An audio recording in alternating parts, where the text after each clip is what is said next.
First thing we're going to look at today is how to compare two confidence intervals. So we're going to look at a couple of different data sets in StatCrunch. The first one is going to be the one called bank waiting times. And what this was the wait times for customers at 3 different branches of a bank. They had different forms of the lines for the tellers. So one branch had different lines for each teller. Another branch had a single line, which is more common these days, and when you got to the head of the line, then you just went to the next available teller. So we're going to look at confidence intervals for the means of the wait time for those branches. So I'm going to start out by just looking at a confidence interval for the mean altogether. And since we're looking at a confidence interval for the mean, we're going to do t-stats in StatCrunch. This is, we only have one sample and we have the data. So what we're trying to estimate right now is actually the population mean of the wait time. So in other words, if we could look at all of the customers of the bank and find the average of their wait times, this is what we're trying to estimate with our confidence interval. And I'm just going to leave this at 95%. So this is going to give me the confidence interval for my entire sample, all 3 branches. The sample mean is 5.35. The average wait time for this entire sample is 5.35 minutes. I have my degrees of freedom. That's just one less than the number of values I have in my data set. My degrees of freedom is just one less than that. So that's the 314 right here. And then these 2 values are my confidence interval limits. My confidence interval is going from 5.23 minutes approximately up to 5.48 minutes. Now I'm going to do this where I'm looking at each branch separately. So I'm going to do the same procedure, but down here I'm going to group this by branch so that I can compare the 3 branches. I'm going to leave my confidence level at 95%. So now comparing the 3 branches, I can see that the means are quite a bit different. Branch 1 has the longest mean wait time of 5.52. Ones I'm really interested in are the ones that are the farthest apart. I'm going to look at branch 3 because that has the shortest mean wait time of 5.19 minutes. And then over here I'm going to look at the confidence intervals. So for branch 1 it's 5.28 is my lower limit and 5.76 is my upper limit. For branch 3 it's 4.99 and 5.39. If I'm trying to compare branch 1 and branch 3, what I'm really interested in is whether the confidence intervals overlap or not. And in this case they do. What I have here is that these 2 overlap because my upper limit here is actually bigger than my lower limit here. So if I put this on a number line, I have this one going from 4.99 up to 5.39. This one's starting at 5.28 and going up to 5.76. So they do overlap in between those 2 values. What that tells me is that those 2 population means could actually be the same. All a confidence interval tells me is that I'm 95% confident that the population mean is somewhere in between these 2 numbers. It doesn't say that it has to be exactly in the middle. It just is supposed to be somewhere in between those 2. If my actual population mean for branch 3 was up here somewhere and my actual population mean for branch 1 was down here somewhere, if they were both in this overlap, they could actually be equal. The point of this is that my actual population means could be equal because the intervals overlap. What that means is that the difference between the 2 means is not statistically significant. Now obviously they're a little bit different, not enough to say that statistically the means are different. So now let's look at another example of this. So again, in our StatCrunch data sets, go to the class pulse data. We're going to compare the pulse before and pulse after.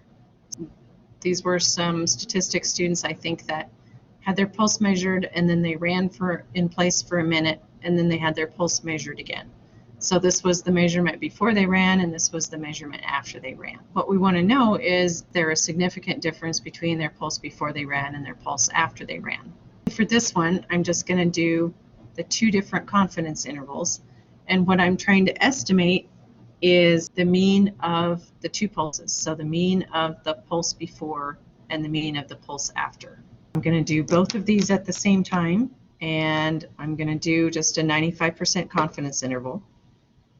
I can see that my means are quite a bit different for my sample. So my mean for my PU before is 72.9. My mean for my PU after is 80. And now if I look at my two confidence intervals, for the PU before, it goes from 70.6 up to 75.1. For my PU after, it goes from 76.5 up to 83.5. So these two intervals do not overlap because this one goes up to 75.1. That's smaller than the lower limit for my next one. I could look at this on kind of a number line. This one is going from 70.6 up to 75.1. And this one is going from 76.5 up to 83.5. There's a gap in between those two. So these two do not overlap. And that would give us grounds to say that the population means probably really are different. So there's a statistically significant difference between the two population means. This one is talking about SAT scores on the math part of the SAT test. And this gives the population mean score for SAT and a sample of 52 math SAT scores for Wyoming women, had a sample mean of 525.3 and a sample standard deviation of 96, and ran a sample of 86 Colorado women's scores, had a sample mean of 498.2 and a sample standard deviation of 82.5. So the question that we're going to look at is whether we can say that these two are statistically different. If you compare just the means, the Wyoming mean was a lot higher than the Colorado mean. But those are just point estimates of the scores. Those aren't confidence intervals. So this is just the information from one sample.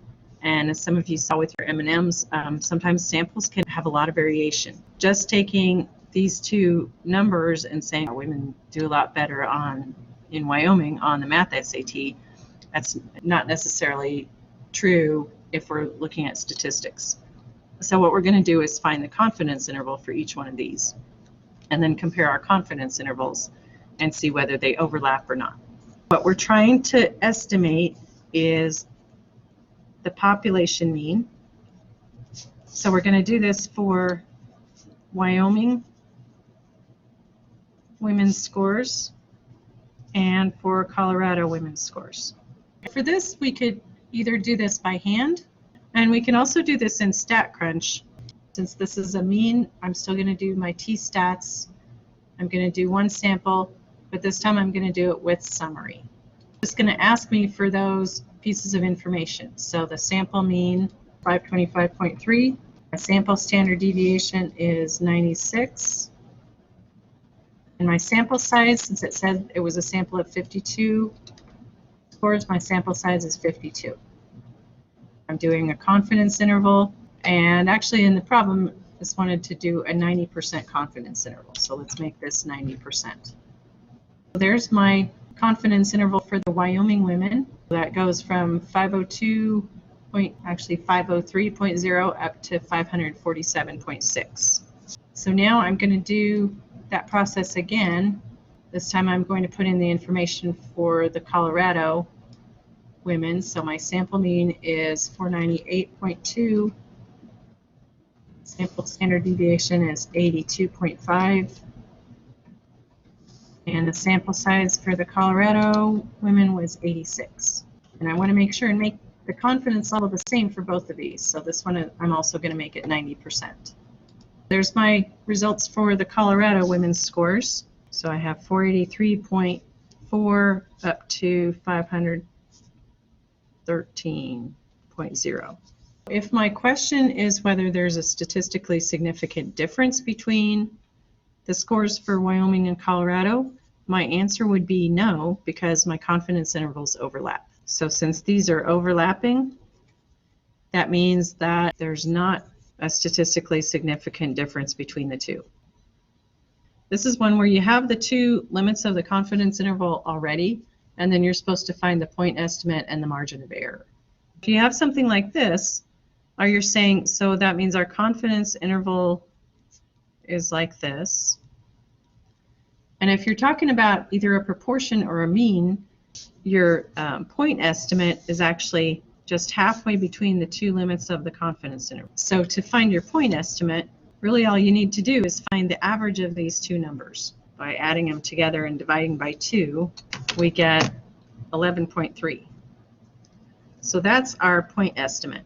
From there, if we want to find our margin of error, the margin of error is the distance from the point estimate to either the upper or the lower limit of the confidence interval.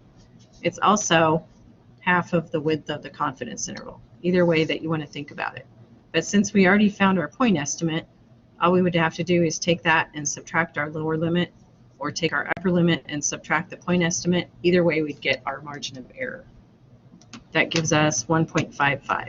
This distance from here to here is 1.55, and also this distance in here is 1.55. That would be our margin of error.